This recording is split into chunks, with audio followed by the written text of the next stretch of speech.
The morning sun cast long shadows across the tarmac at Heathrow Airport as Prince Edward, Earl of Wessex, stepped onto the aircraft that would carry him to West Africa. His mission was ambitious and deeply personal, to strengthen ties between the Commonwealth realms and explore opportunities for educational partnerships that could transform young lives across two vibrant nations. Edward had spent months preparing for this journey.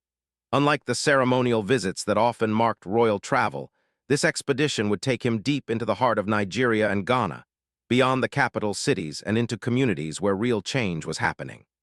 His briefing folders contained detailed notes about educational initiatives, youth programs, and cultural exchanges that had captured his imagination during the planning stages.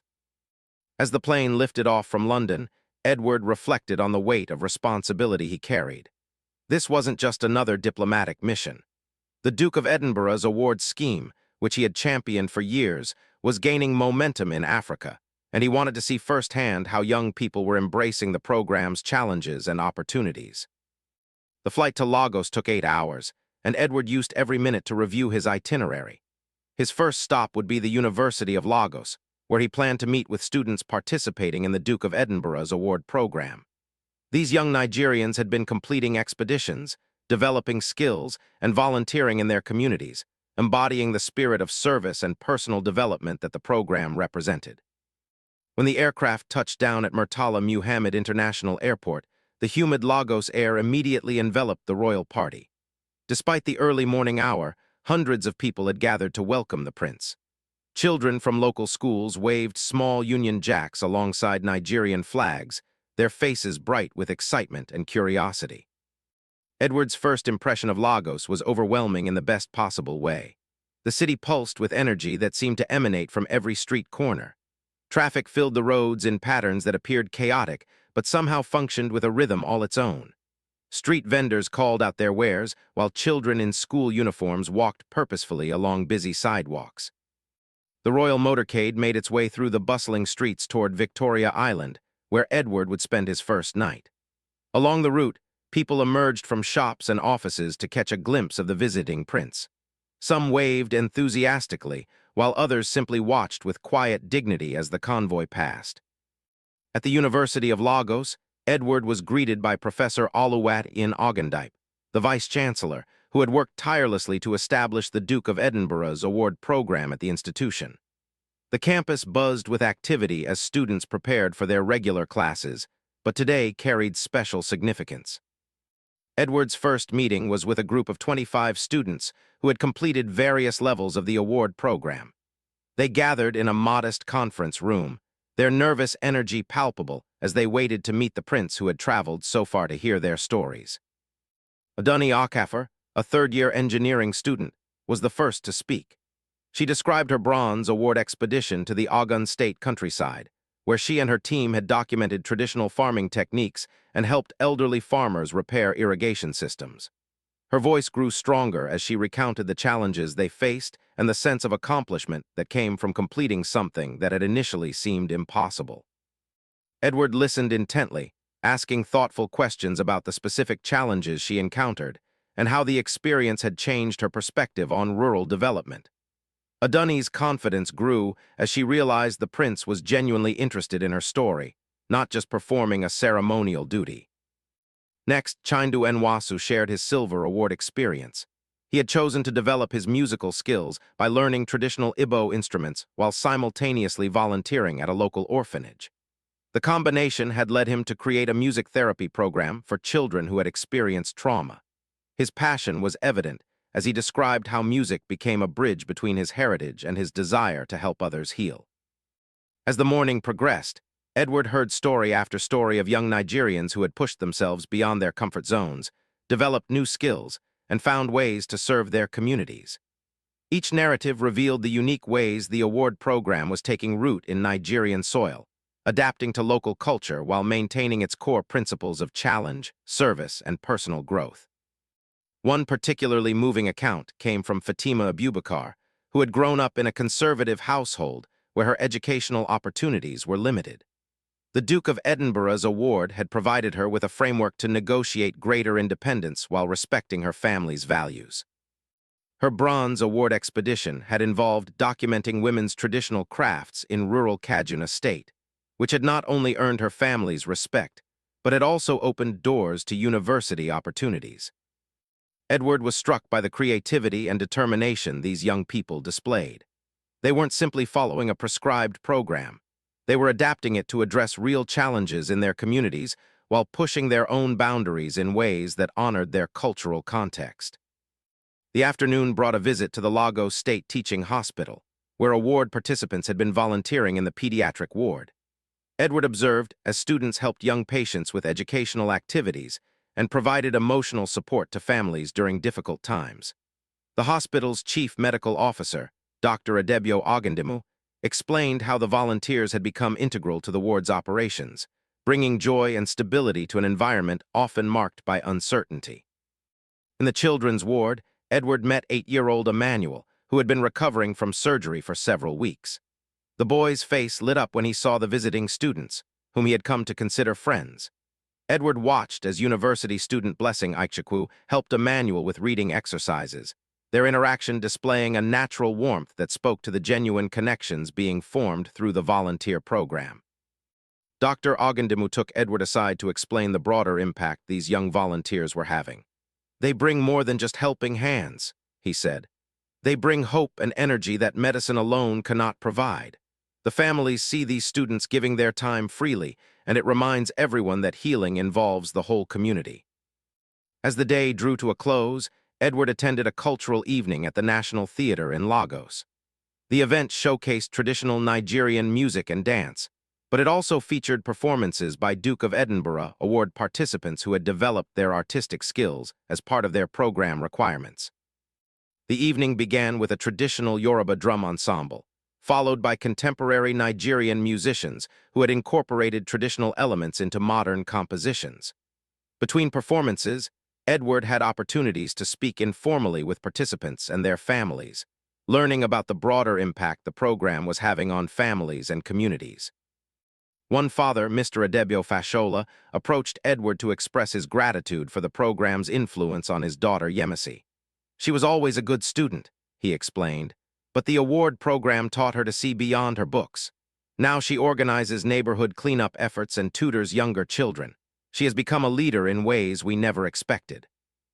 The evening concluded with a performance by the University of Lagos Choir, which included several award participants. They performed a blend of traditional Nigerian songs and contemporary pieces, their voices creating harmonies that seemed to capture the spirit of cultural pride and forward momentum that Edward had witnessed throughout the day. As Edward returned to his hotel, he reflected on the day's experiences. The young people he had met were using the Duke of Edinburgh's award framework as a launching pad for initiatives that were uniquely Nigerian while embodying universal values of service, perseverance, and personal growth. They weren't just completing requirements. They were creating new models for youth development that could inspire programs across Africa and beyond. The Lagos skyline twinkled with lights from countless homes and businesses, each representing lives and dreams that connected to the broader tapestry of human aspiration. Edward understood that his journey was just beginning, and already he could see how the partnerships being forged would create lasting benefits for young people across the Commonwealth. Tomorrow would bring new encounters and fresh perspectives as his Nigerian adventure continued.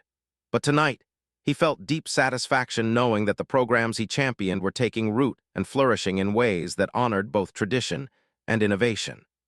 The energy and creativity of Lagos had left an indelible impression, setting the stage for discoveries that would continue throughout his West African journey. Dawn broke over Lagos with the sound of roosters crowing and the distant hum of generators powering up across the city. Prince Edward woke early, eager to continue his exploration of Nigeria's educational landscape. Today's agenda would take him beyond Lagos to rural communities, where young people were using the Duke of Edinburgh's award program to tackle challenges that urban dwellers rarely encountered.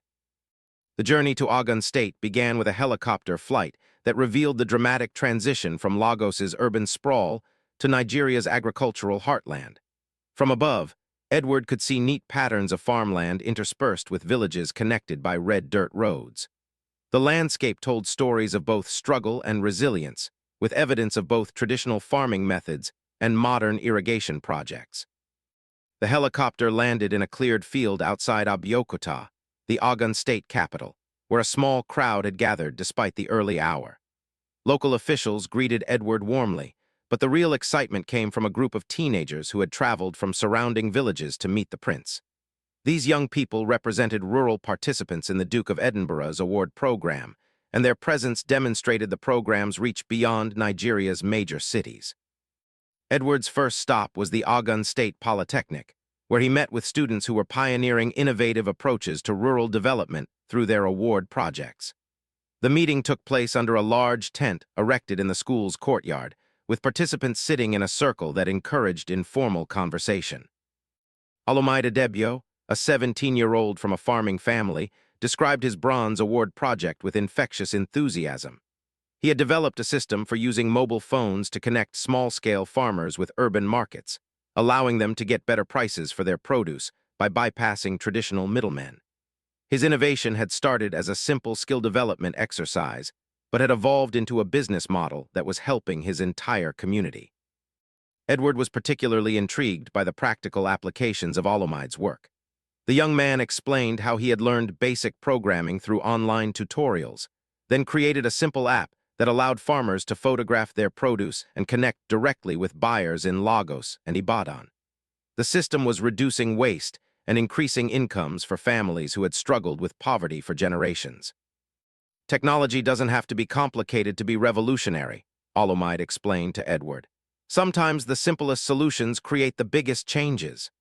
His confidence and clarity impressed the prince, who recognized the entrepreneurial spirit that was emerging among rural Nigerian youth. The conversation was interrupted by the arrival of Kemi Ogunalai, who had cycled 15 kilometers from her village to attend the meeting. Kemi's Silver Award project involved establishing a literacy program for adult women in rural communities where traditional gender roles had limited educational opportunities for older generations. Kemi explained how she had discovered that many women in her community could not read or write, which made it difficult for them to participate in local government decisions or manage household finances effectively. Her award project had initially focused on developing her own teaching skills, but it had expanded into a comprehensive adult education initiative. The women were embarrassed at first, Kemi told Edward. They thought they were too old to learn, but once we started, they became some of the most dedicated students I've ever seen. She described how the program had evolved to include basic mathematics, health education, and even elementary business skills. Edward asked about the challenges she faced in implementing such an ambitious project. Kemi's response revealed both the obstacles and opportunities that characterized rural Nigerian education efforts. The biggest challenge was convincing the men that educating their wives wouldn't threaten family structures, she said. But once they saw how the women could better manage household budgets and understand government programs, the opposition disappeared. The Polytechnic visit concluded with a demonstration by students who were using renewable energy technologies as part of their physical recreation activities. Instead of traditional sports, they had designed challenges that involved building and testing solar panels, wind turbines, and biogas systems. The physical demands of their projects were substantial, but the practical benefits to their communities made the efforts deeply meaningful. Edward watched as teams of students competed to design the most efficient solar cooking system, their friendly rivalry masked by serious attention to technical details. The winning design would be implemented in local schools, providing a sustainable alternative to wood-burning stoves that had contributed to deforestation problems in the region. The afternoon brought a visit to Ijebuode, a historic town where Edward explored how the Duke of Edinburgh's award program was helping young people connect with traditional culture while developing modern skills. The town's traditional ruler, the Awujale of Ijebuland, welcomed Edward with ceremonial honors that highlighted the deep respect for heritage that characterized the community. At the local secondary school, Edward met with students who were documenting traditional crafts and stories as part of their award projects. Their work was preserving cultural knowledge that risked being lost as younger generations migrated to cities in search of economic opportunities. Tunda Kinola, a 16-year-old student, had spent months learning traditional Ijebu pottery techniques from elderly artisans. His award project involved creating a comprehensive video documentary that would preserve these methods for future generations, while also exploring how traditional techniques could be adapted for modern markets. My grandmother was a potter, Tund explained to Edward, but she never taught my mother because everyone thought factory goods were better. Now I'm learning skills that almost disappeared from our family. His hands bore the calluses and clay stains that marked him as a serious practitioner of the ancient craft. Edward watched as Tund demonstrated throwing techniques he had learned from master potter Baba Adesanya, an elderly man who had agreed to share his knowledge with young people through the award program. The old craftsman's weathered hands guided Tund's movements as they shaped clay that had been dug from local deposits and prepared using methods passed down through generations. The pottery workshop had become more than just a place for traditional craft preservation. Students were experimenting with contemporary designs that honored traditional forms while appealing to modern consumers. Their work was being sold in Lagos galleries, providing income for both the students and the elderly artisans who served as their teachers. Baba Adesanya spoke to Edward through a translator, expressing his gratitude for young people's renewed interest in traditional skills. "I thought these techniques would die with me," he said. "Now I see that the old ways and new ideas can work together to create something stronger than either one alone." The day's final event took place in a village outside Ijbuode, where Edward joined a community celebration honoring local Duke of Edinburgh award participants. The entire village had contributed to the evening's festivities, with traditional foods, music, and storytelling creating an atmosphere of shared pride and accomplishment. Village elder Chief Adebola Akiniemi welcomed Edward with words that captured the community's perspective on the award program's impact. "These young people are showing us that education doesn't mean leaving home behind," he said. "They're finding ways to make their communities stronger while still preparing for the future." The celebration featured performances by students who had developed musical and dramatic skills as part of their award requirements. Traditional Yoruba drumming merged with contemporary rhythms, while storytellers wove ancient tales with modern themes of perseverance and achievement. Edward was particularly moved by a performance that recreated the story of a local hero who had defended the community against 19th-century invasions. The students had researched historical accounts, interviewed elderly residents, and created costumes using traditional methods they had learned through their award projects. Their performance honored the past while demonstrating skills that would serve them well in future endeavors.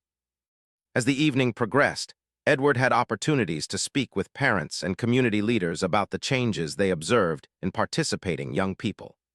The conversations revealed how the award program was strengthening family and community bonds rather than pulling young people away from their roots. Mrs. Falek Adney, whose daughter participated in the traditional crafts documentation project, explained the broader impact on family dynamics. "Before this program, my daughter thought our old ways were backward," she said. "Now she sees the wisdom in traditional knowledge and the importance of preserving it. She talks to her grandmother every day, learning things I never thought to ask about." The community celebration concluded with a ceremony honoring the village's first gold award recipient, 18-year-old Adebyo Ogundipe.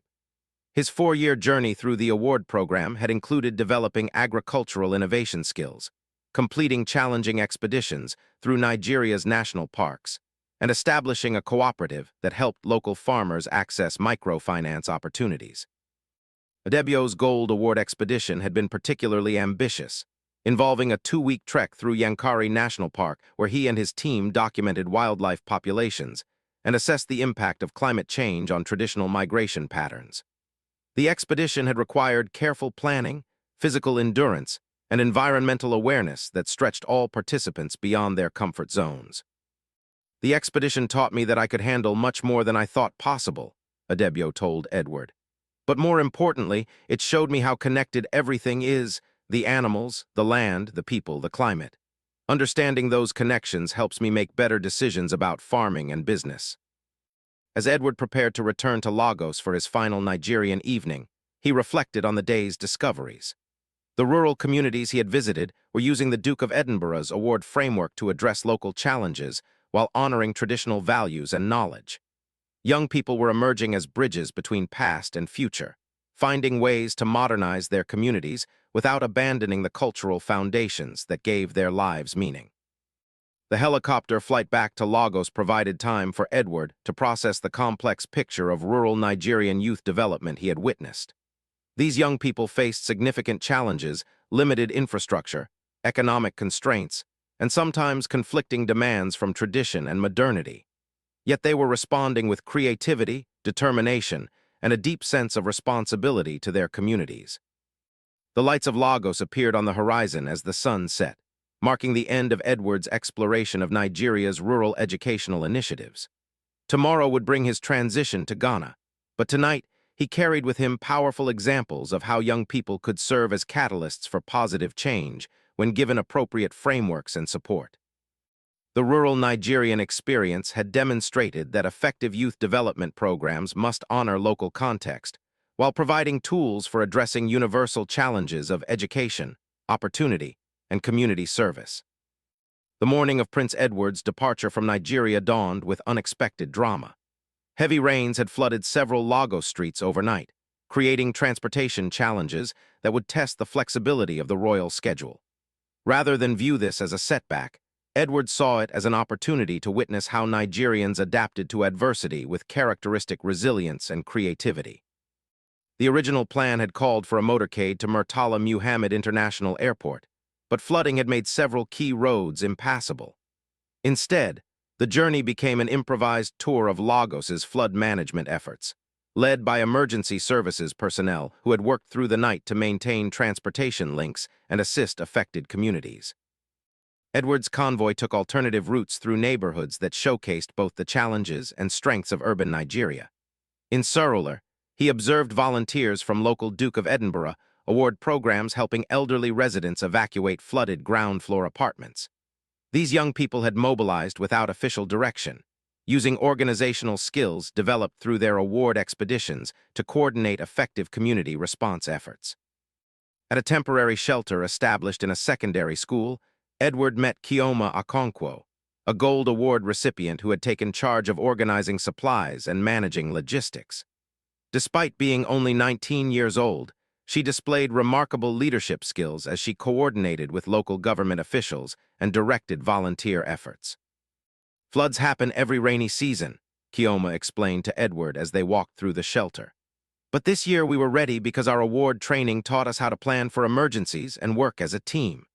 She had transformed theoretical expedition planning skills into practical disaster response capabilities, demonstrating the real-world value of the program's emphasis on practical problem-solving.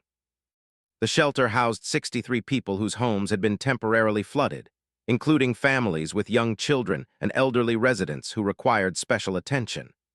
Chioma had organized the space to provide privacy for families while maintaining efficient traffic flow and clear emergency exits. Her attention to detail impressed local government officials who were struggling to coordinate multiple emergency sites across the city.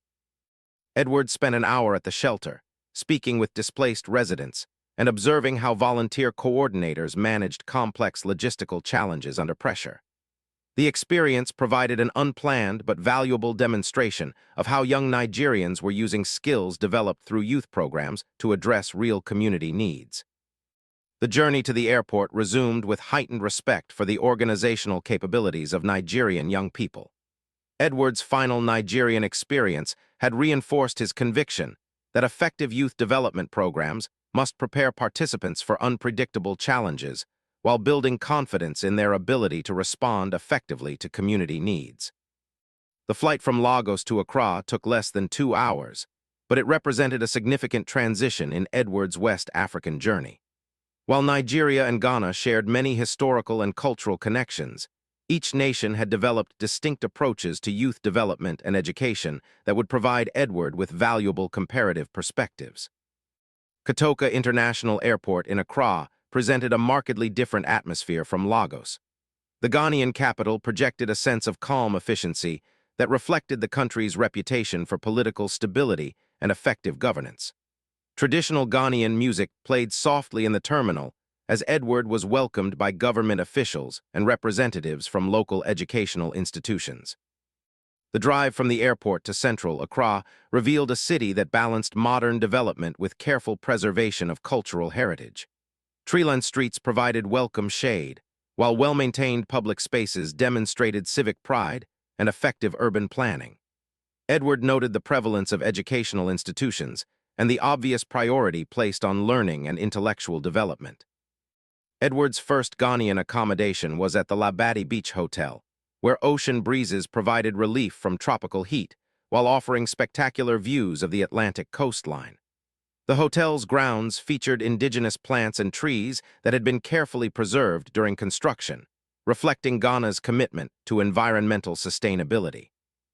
That evening, Edward attended a reception at the University of Ghana in Legon, hosted by the institution's vice-chancellor, Professor Nana Jane Opoku-Agyeman. The university campus impressed Edward with its blend of modern facilities and traditional African architectural elements, creating an environment that honored the past while embracing future possibilities.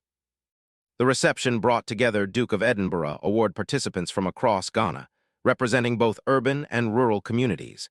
Edward was immediately struck by the different energy these young people projected compared to their Nigerian counterparts. While equally enthusiastic and committed, the Ghanaian participants displayed a collective confidence that seemed to reflect their country's longer experience with stable democratic governance. Akosua Mensah, a University of Ghana student majoring in environmental science, was among the first to share her award experience with Edward. Her Silver Award project had involved establishing waste management systems in rural communities that lacked formal garbage collection services. The project had grown from a simple skills development exercise into a comprehensive environmental education initiative.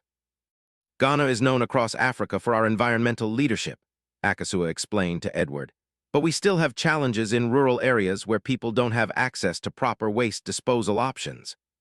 Her project had involved teaching communities to sort organic and inorganic waste, establishing composting systems for agricultural use, and organizing collection points for recyclable materials. Edward was particularly interested in the economic aspects of Akosua's waste management systems. She had developed partnerships with recycling companies in Accra that provided rural communities with income opportunities while addressing environmental challenges. The model was being replicated in other regions, demonstrating how individual award projects could generate broader social impact. Kwame Asante, a recent graduate of a Chimoda school, shared his Gold Award expedition experience with infectious enthusiasm. His team had completed a challenging trek through Ghana's northern regions, documenting traditional music and stories while assessing the impact of climate change on agricultural communities. "The expedition changed everything for me," Kwame told Edward. "I thought I knew Ghana because I grew up in Accra, but spending 2 weeks in the north showed me parts of my country I had never imagined." His experience had led him to change his university plans from studying business to pursuing development studies with a focus on rural economic empowerment. The northern expedition had been physically demanding, requiring participants to cover significant distances on foot while carrying all necessary supplies. More challenging than the physical demands were the cultural adjustments required when working with communities whose languages and customs differed significantly from those familiar to urban Ghanaian youth. Kwame's expedition team had documented traditional drumming techniques and oral histories that were at risk of being lost as younger generations migrated to cities. Their work was now being used by the Ghana National Museum to develop educational resources that would preserve cultural knowledge while making it accessible to students across the country. Edward's conversation with Kwame was interrupted by the arrival of Ama Osai-Bonsu, whose Bronze Award project had captured international attention. Working with street children in Accra, she had developed an innovative literacy program that used hip-hop music and graffiti art to teach reading and writing skills to young people who had been failed by traditional educational approaches. "These kids are incredibly smart," Ama explained to Edward, "but they learn differently from students in regular schools. Once we started using music and art, they picked up reading and math skills faster than anyone expected." Her program had reduced truancy rates and helped several former street children transition into formal educational settings. The hip-hop literacy program had attracted support from international development organizations and was being studied as a model for similar initiatives across West Africa. Ama's success had earned her a scholarship to study education and social work at the University of Cape Coast, where she planned to develop her teaching skills while expanding the program's reach. As the evening reception continued, Edward engaged in informal conversations that revealed the distinctive characteristics of Ghanaian youth development efforts. Participants consistently emphasized collaboration, environmental sustainability, and cultural preservation in ways that reflected national priorities while addressing local challenges. The University of Ghana's campus provided an impressive backdrop for these conversations, with its blend of colonial-era buildings and contemporary facilities demonstrating the institution's evolution over decades of educational excellence. Palm trees and tropical gardens created a scholarly atmosphere that encouraged thoughtful dialogue and reflection. Dr. Kweku Yanka, a professor of linguistics who had studied the Duke of Edinburgh's award program's impact in Ghana, spoke with Edward about the broader educational implications of youth development initiatives. These programs work well in Ghana because they complement our traditional emphasis on community service and respect for elders, he explained. Young people can pursue individual growth while contributing to collective well-being. Dr. Yanka's research had revealed how award participants were using their experiences to bridge generational gaps that had emerged as Ghana modernized rapidly. Young people who completed challenging expeditions and community service projects gained credibility with older community members, creating opportunities for dialogue about balancing tradition and progress. The evening concluded with a cultural performance by University of Ghana students who had developed their artistic skills through Duke of Edinburgh award programs. Traditional Ghanaian drumming and dance merged with contemporary expressions, creating a celebration of cultural continuity and creative innovation. The performance featured the Fontamfram drums, whose deep rhythms had historically been used to communicate across vast distances in pre-colonial Ghana. Students had learned traditional drumming techniques from elderly master drummers while also exploring how traditional rhythms could be incorporated into modern musical compositions.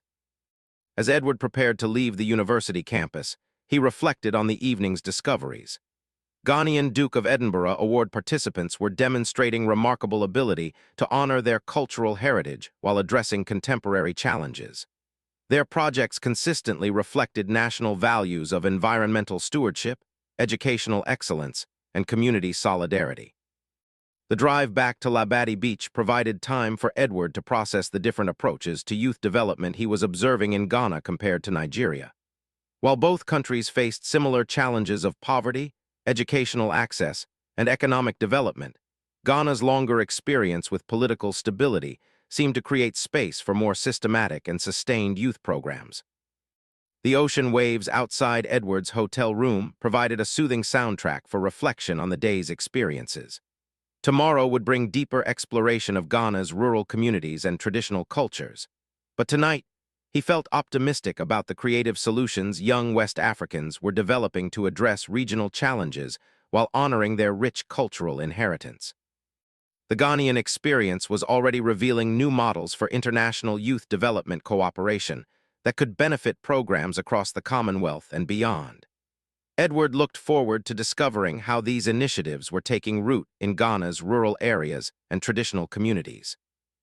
Prince Edward's second day in Ghana began before dawn with the call of tropical birds and the gentle sound of waves against Labadi Beach.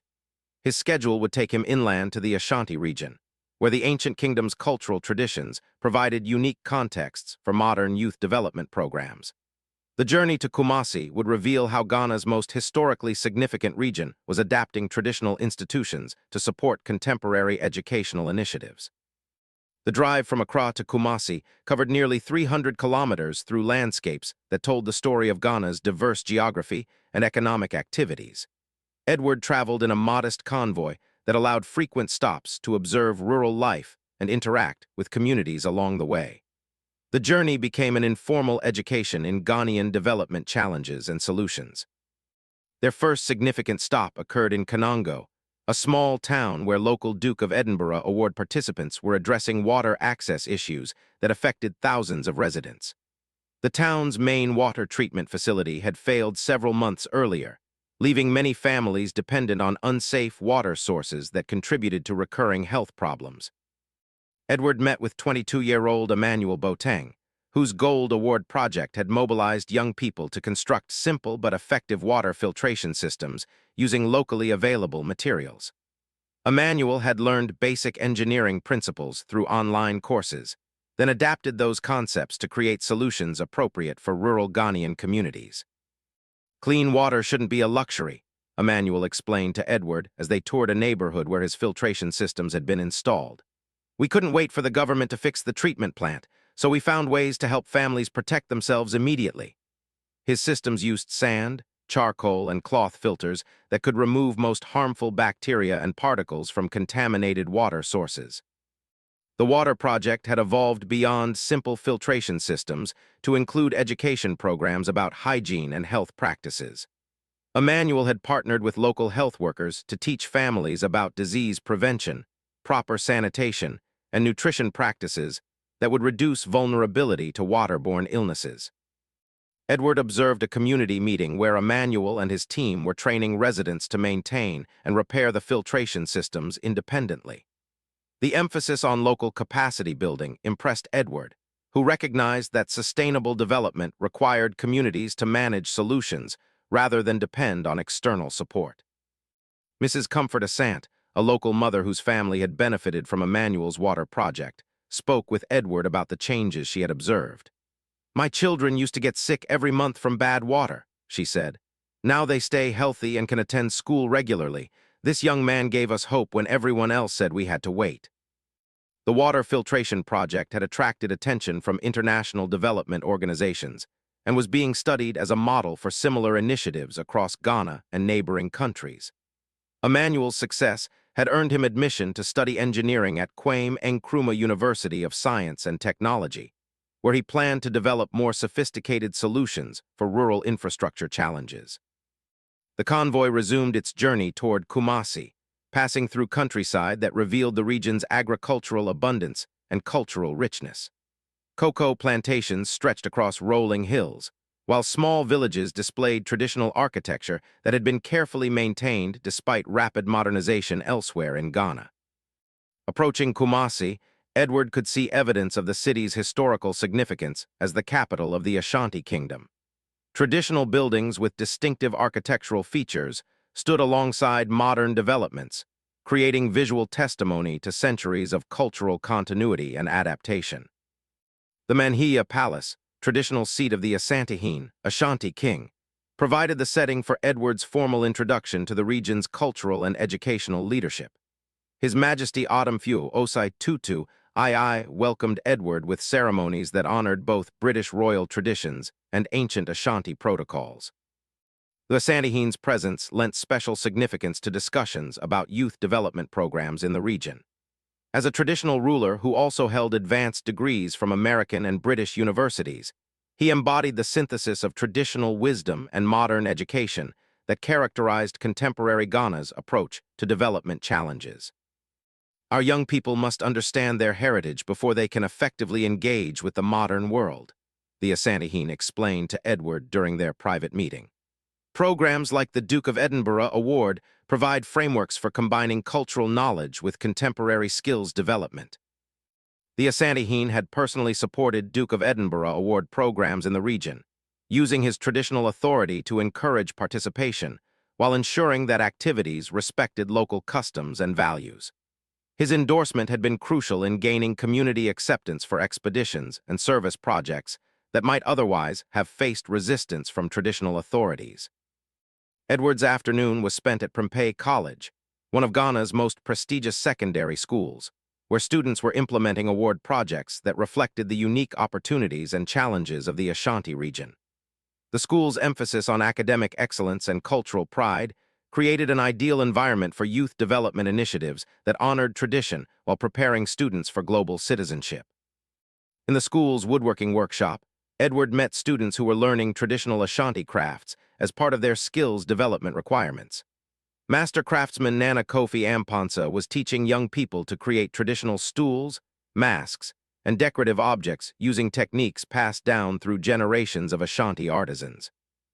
"These skills were dying because young people thought they were old-fashioned," Nana Amponsa explained to Edward. Now they see that traditional crafts can provide both cultural connection and economic opportunities. Students were selling their work in Kumasi's markets, while also creating pieces for museums and cultural centers. 16-year-old Akwasi Osai demonstrated carving techniques he had learned from Nana Ampansa, his hands moving confidently as he shaped wood into traditional patterns that told stories from Ashanti history. His Bronze Award project involved documenting traditional carving methods while also experimenting with contemporary designs that honored traditional forms. "My grandfather was a carver, but he died before he could teach me," Akwasi told Edward. "Learning these skills through the award program helps me feel connected to my family history while also preparing for the future." His work was being featured in an exhibition at the National Cultural Center that would tour secondary schools across Ghana. The woodworking workshop was part of a broader initiative to preserve traditional Ashanti crafts while creating economic opportunities for young people. Students were learning goldsmithing, textile weaving, and pottery making alongside academic subjects, preparing them for careers that could honor cultural heritage while generating sustainable incomes. Edward's visit to the textile workshop revealed another dimension of the program's cultural preservation efforts. Students were learning to create traditional kente cloth using looms and techniques that had been developed centuries earlier. Master weaver Mom Serwa Akoto was teaching young people to understand the symbolic meanings of different patterns and colors while also developing their technical skills. "Each pattern tells a story," Mom Akoto explained to Edward as students worked at their looms. "Young people need to understand these stories so they can create textiles that honor our heritage while also expressing contemporary ideas." The workshop was producing both traditional designs and innovative patterns that reflected modern Ghanaian experiences. 18-year-old Amadarko was working on a complex kente design that combined traditional symbolic elements with patterns representing modern Ghana's technological advancement. Her Silver Award project involved creating a comprehensive database of kente patterns and their meanings, preserving cultural knowledge that risked being lost as older weavers passed away. "Kente isn't just beautiful cloth," Amma explained to Edward. "Every pattern communicates ideas about our values, our history, and our hopes for the future. Learning to weave teaches me to think about what messages I want to share with the world." Her database was being used by museums and educational institutions to teach Ghanaian cultural history. The afternoon concluded with a visit to the Kumasi Cultural Center, where Duke of Edinburgh Award participants had established a youth-led museum that showcased traditional Ashanti culture, alongside contemporary artistic expressions. The museum had become a popular destination for both local residents and international visitors interested in understanding Ghana's cultural heritage. The museum's exhibits were designed and maintained by young people who had developed research and presentation skills through their award projects. They had interviewed elderly community members, collected traditional objects, and created interactive displays that made Ashanti culture accessible to visitors of all ages. Edward was particularly impressed by an exhibit that traced the historical development of Ashanti political institutions and their influence on modern Ghanaian governance. Student researchers had documented how traditional concepts of leadership, community consultation, and conflict resolution continued to influence contemporary political practices. Kofi Mensah, a 19-year-old student who had coordinated the political history exhibit, explained the research process to Edward. "We interviewed chiefs, elders, and government officials to understand how traditional and modern systems work together," he said.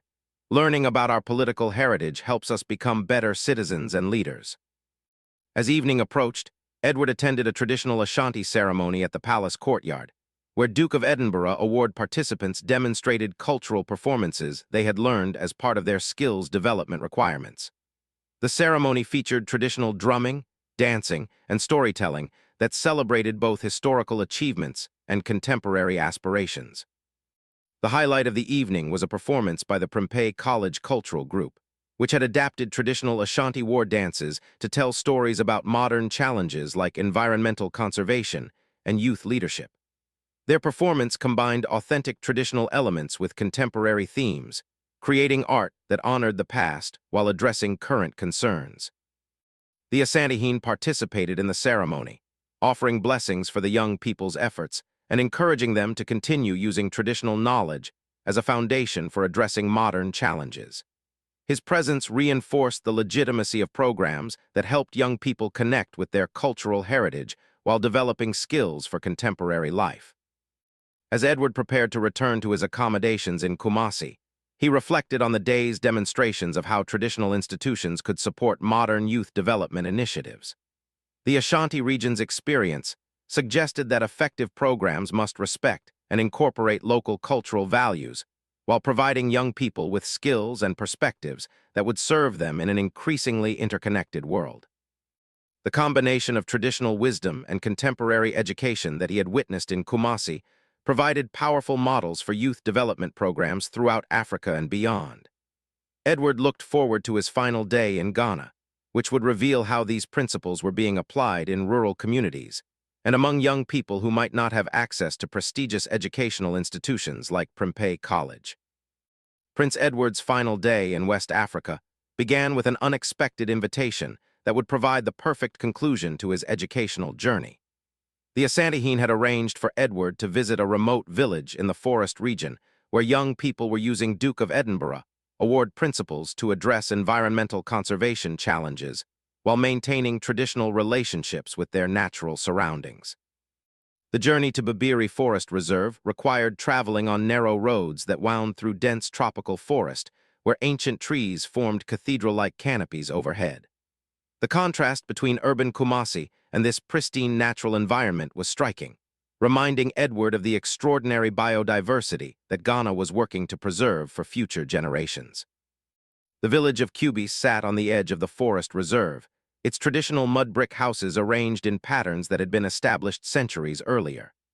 Solar panels on several rooftops provided the only obvious signs of modern technology, reflecting a community approach that embraced appropriate innovations while maintaining traditional lifestyles. Edward was welcomed by the village chief, Nana Kwaku Boateng, whose weathered hands and dignified bearing testified to decades of leadership in one of Ghana's most environmentally significant regions. The chief explained how young people from the village had become guardians of the forest while also pursuing educational opportunities that would serve them throughout their lives. "Our ancestors knew how to live with the forest without destroying it," Nana Boateng told Edward as they walked through the village. "Now our young people are learning both the old ways and new methods to protect this land for their children's children." The village had become a model for community-based conservation that attracted researchers and policymakers from across West Africa. The Duke of Edinburgh Award program in Kubis had adapted to local conditions in remarkable ways. Instead of traditional expeditions through unfamiliar territories, participants completed challenging journeys through the forest that required them to demonstrate both traditional woodcraft skills and modern environmental monitoring techniques. 20-year-old Abina Os was completing her Gold Award requirements by leading a comprehensive forest survey that documented plant and animal species, while also assessing the impact of climate change on local ecosystems. Her work combined traditional ecological knowledge, passed down through generations with scientific research methods she had learned through online courses and visiting researchers. "My grandmother can identify every plant in this forest and knows which ones provide medicine, food, or materials for building," Abina explained to Edward as they entered the forest reserve. "But she doesn't have the tools to measure how the forest is changing. My project combines her knowledge with scientific methods to create a complete picture." Abina's research team included both village elders and young people who were learning to bridge traditional and contemporary approaches to environmental stewardship. They had established permanent research plots throughout the forest where they monitored tree growth, animal populations, and changes in vegetation patterns over time. Edward observed the team's work at a research station where traditional forest knowledge was being systematically documented alongside scientific data. Elderly villagers described historical changes in animal behavior and plant distribution, while young researchers recorded precise measurements and GPS coordinates that would allow future comparisons. The collaboration between generations was producing insights that neither traditional knowledge nor modern science could achieve independently. Elders provided crucial historical context for understanding long-term environmental changes, while young people contributed technical skills that allowed precise documentation and analysis of current conditions. Kofi Asante, an 18-year-old completing his silver award, demonstrated how the team was using mobile technology to collect and share environmental data with researchers at the University of Ghana. Simple smartphone apps allowed them to record species sightings, measure tree growth, and photograph environmental changes that could be compared over time. "We're not just studying the forest," Kofi explained to Edward. "We're proving that rural young people can contribute to international scientific research while also serving our communities." Their data was being incorporated into national climate change assessments and biodiversity conservation planning efforts. The forest expedition revealed another dimension of the QB's program's innovation. Participants were required to complete challenging physical challenges while moving through the forest, but these activities were designed to develop skills that had practical applications for forest conservation work. Edward watched as participants demonstrated tree climbing techniques that allowed them to access forest canopy areas where they installed equipment for monitoring wildlife populations. The climbing required significant physical fitness and courage, but it also provided essential skills for ongoing conservation research. The team had documented several species that had not been recorded in the area for decades, including rare birds and primates whose presence indicated healthy forest ecosystems. Their work was contributing to international efforts to understand and preserve West African forest biodiversity.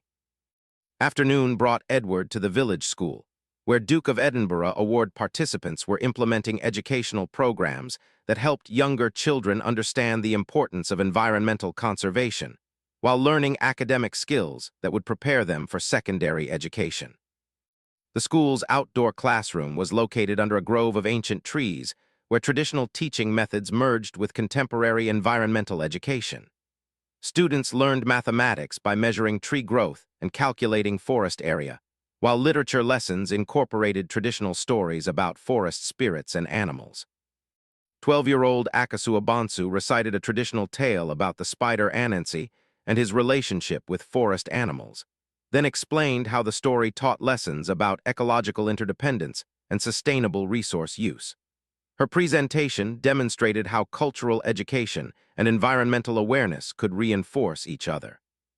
"The old stories aren't just entertainment," she told Edward with remarkable confidence for her age. "They teach us how to live properly with nature and each other."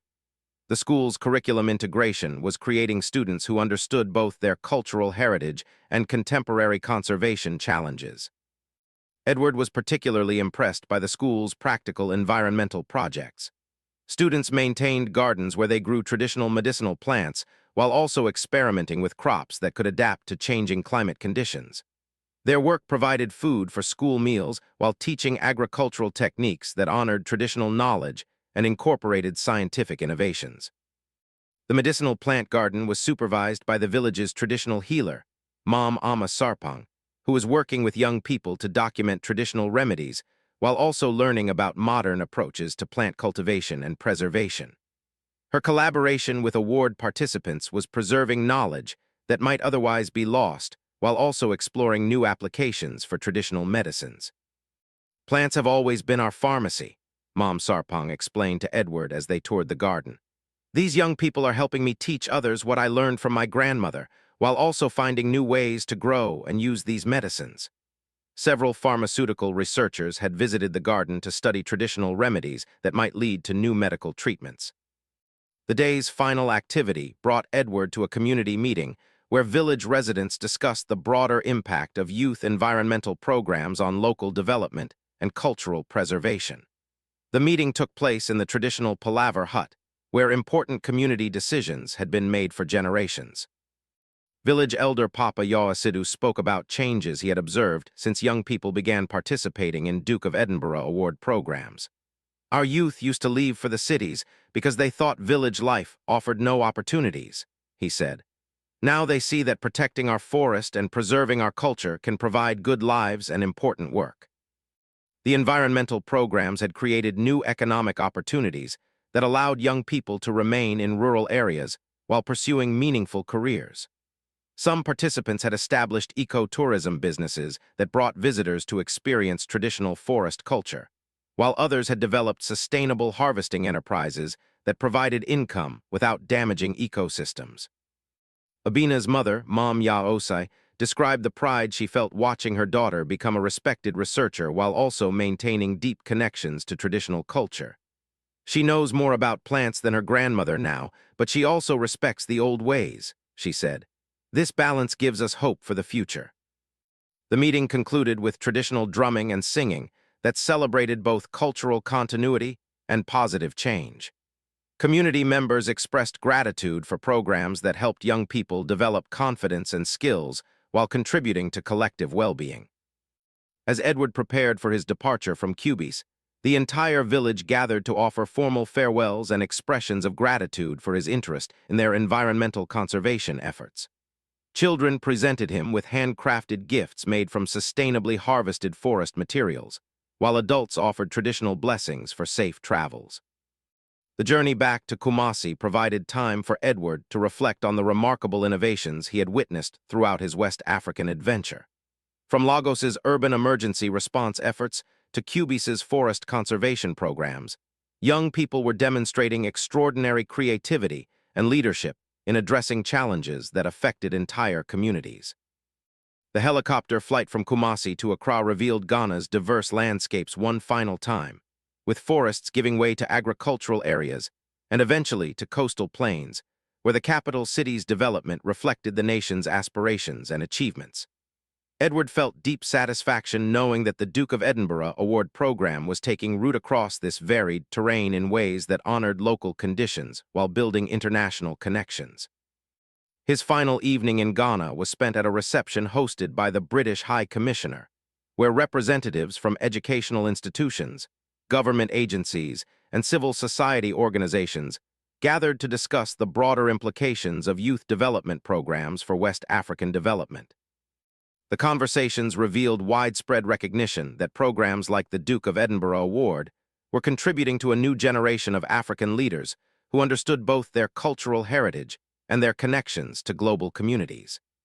These young people were prepared to address local challenges while also participating in international efforts to promote peace, prosperity, and environmental sustainability.